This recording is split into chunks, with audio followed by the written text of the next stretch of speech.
Slice, string में भी slice का फंक्शन मौजूद है जो कि आपकी स्ट्रिंग के कुछ पर्टिकुलर पोजीशन पे जो कैरेक्टर्स आप एक्सट्रैक्ट करना चाहते हैं स्ट्रिंग में से वो आपको रिटर्न करेगा।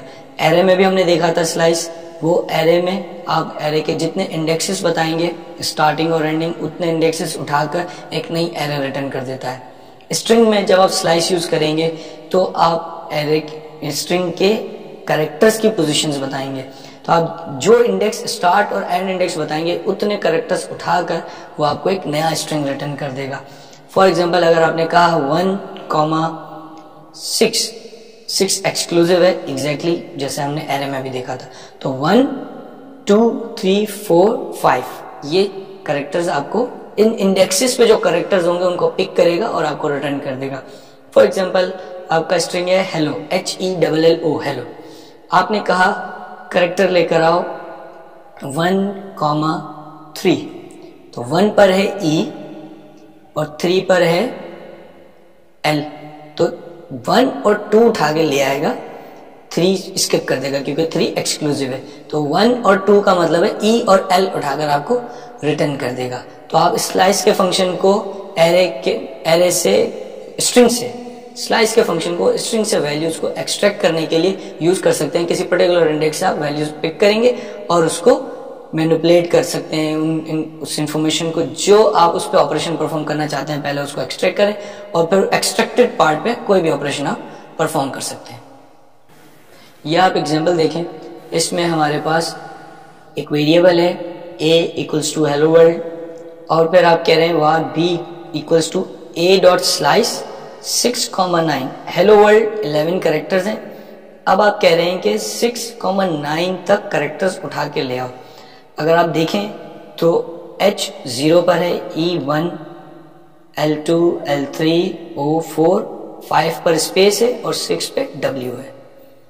आप कह रहे हैं 9 तक लेकर आओ, तो 6 7 8 और L है 9 वर्ल्ड का, क्योंकि 9 एक्सक्लूसिव है तो 8 तक उठाएगा तो WOR पिक करेगा और आपको रिटर्न कर देगा। तो आप स्लाइस के फंक्शन को यूज कर सकते हैं स्ट्रिंग के पर्टिकुलर पार्ट्स को एक्सट्रैक्ट करने के लिए।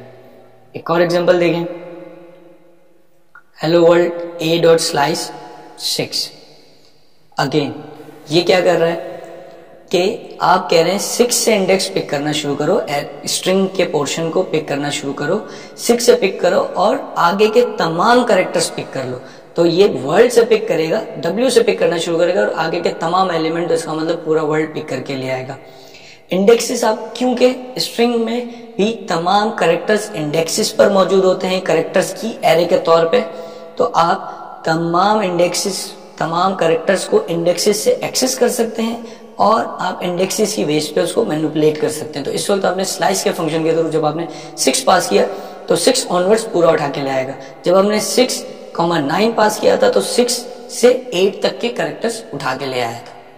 ये एक और एग्जांपल है, इसमें हमने इंडेक्सेस नेगेटिव यूज किए हैं। इस एग्जांपल को देखें, इस एग्जांपल में var a equals to hello world. अब अगर आप नेगेटिव इंडेक्सेस की बात करते हैं तो नेगेटिव इंडेक्सेस का मतलब ये है कि आप from the end of string आप काउंटिंग करना चाह रहे हैं कि कैरेक्टर्स आइडेंटिफाई करना है या कैरेक्टर्स रिमूव करना है, कैरेक्टर्स जो पिक करना शुरू करे वो एंड से करे। तो आपका जो हेलो वर्ल्ड है उसमें जो D आखिर में है वो -1 इंडेक्स पर होगा, जो L है वो -2 पर है, R -3 पर है, O -4 पर है, W -5 पर है और इस तरीके से बैकवर्ड जा रहे हैं। जब आप a डॉट स्लाइस कॉल कर रहे हैं -5 -2, तो आप कह रहे हैं -5 से पिक करो और -2 तक जाओ, तो -5 का मतलब है W, क्योंकि W -5 पर मौजूद है, और उससे -2 तक जाओ तो -2 है आपका R, तो इसने WOR रिटर्न कर दिया। तो आप नेगेटिव इंडेक्सेस भी कर सकते हैं जो कि इतना यूजफुल नहीं होंगे, कोई डिफरेंट ऐसी स्पेसिफिक रेयर सिनेरियो हो सकता है जिसमें आप नेगेटिव फॉर्मेट में जाना चाहें, लेकिन ये एक पॉसिबिलिटी मौजूद है। आपकी जो स्ट्रिंग है वो 0 से लेंथ तक चलता है, तो हेलो वर्ल्ड 0 से 11 है। अगर इसी को आप नेगेटिव इंडेक्सेस में काम करेंगे तो इसका मतलब आप बैक एंड से, स्ट्रिंग के एंड से काउंटिंग शुरू कर रहे हैं, तो -1 -2 -3 -4 वो एंड पर माइनस से चलेगा। तो आपका 5 जो है वो W है वो -5 पे मौजूद है और L जो है वो -2 पे मौजूद है, तो उससे पहले तक WOR उसने पिक करके आपको रिटर्न कर दिया।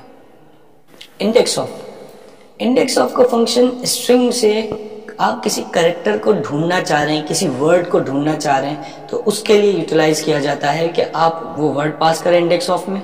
अगर वो स्ट्रिंग में मौजूद होगा तो उसका इंडेक्स रिटर्न कर देगा, अगर वो स्ट्रिंग में मौजूद नहीं होगा तो वो -1 रिटर्न करेगा।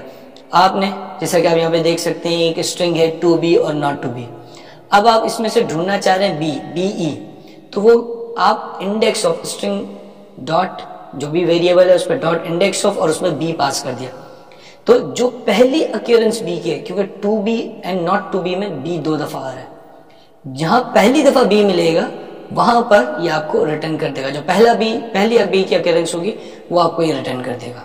इसके अलावा आप इंडेक्स ऑफ में एक एडिशनल पैरामीटर पास कर सकते हैं, क्योंकि हमने देखा टू बी और नॉट टू बी में बी 2 दफा आ रहा है। जब हमने इंडेक्स ऑफ में बी पास किया तो उसने आपको इंडेक्स रिटर्न किया 3, क्योंकि बी थर्ड इंडेक्स पे था स्ट्रिंग में।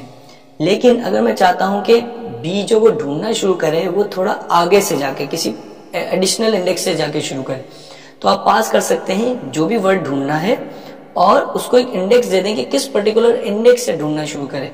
तो आपने कॉमा देके 10 दे दिया, तो यानी कि आप 10th इंडेक्स से के बाद से ढूंढना शुरू करो।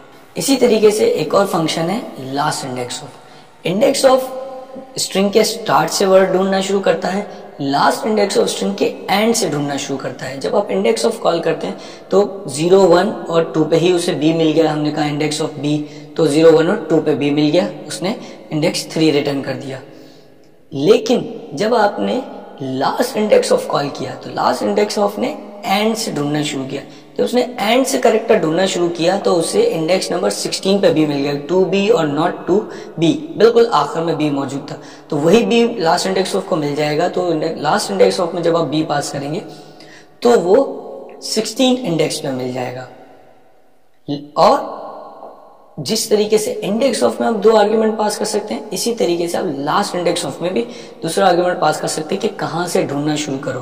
तो आप लास्ट इंडेक्स ऑफ में बी पास करें, कॉमा 10 पास कर दें। लास्ट इंडेक्स ऑफ क्या करता है, आखिरी इंडेक्स से ढूंढना शुरू करता है। जब आपने उसे कह दिया इंडेक्स 10 से ढूंढना शुरू कर, तो इंडेक्स 10, 9, 8 ऐसे ढूंढना शुरू करेगा। आपका जो स्ट्रिंग है पूरा टोटल 17 कैरेक्टर्स का है, टू बी और नॉट टू बी। तो अगर आपने इंडेक्स ऑफ कहा, इंडेक्स ऑफ बी, तो 0, 1, 2 और 3 पे आपको बी मिल गया। आपने इंडेक्स ऑफ में 10 पास कर दिया, तो इंडेक्स ऑफ ने 0, 1, 2, 3, 4, 5, 6, 7, 8, 9 10 से ढूंढना शुरू किया आगे, और बी मिला आपको 16 पे। यही काम जब आपने लास्ट इंडेक्स ऑफ के साथ किया, आपने लास्ट इंडेक्स ऑफ में बी पास किया, 17 कैरेक्टर्स थे, आपका लास्ट में 17 और 16 पे आपको बी मिल गया, तो लास्ट इंडेक्स ऑफ ने बी रिटर्न कर दिया। लास्ट इंडेक्स ऑफ में जब आपने दूसरा आर्ग्यूमेंट दिया 10, अब लास्ट इंडेक्स ऑफ स्ट्रिंग पे चल रहा है जिसमें 17, 16 से ढूंढना शुरू करता है, लेकिन क्योंकि आपने 10 पास कर दिया तो ये सारे स्किप करेगा, 10 पे पहुंचेगा, 10, 9, 8 यहां से बैकवर्ड ढूंढना शुरू करेगा। तो इसलिए जरूरी है कि आप जब काम कर रहे हो तो आपको पता हो कि किस डायरेक्शन में काम हो रहा है। लास्ट इंडेक्स ऑफ बैकवर्ड चलता है, इंडेक्स ऑफ फॉरवर्ड चलता है।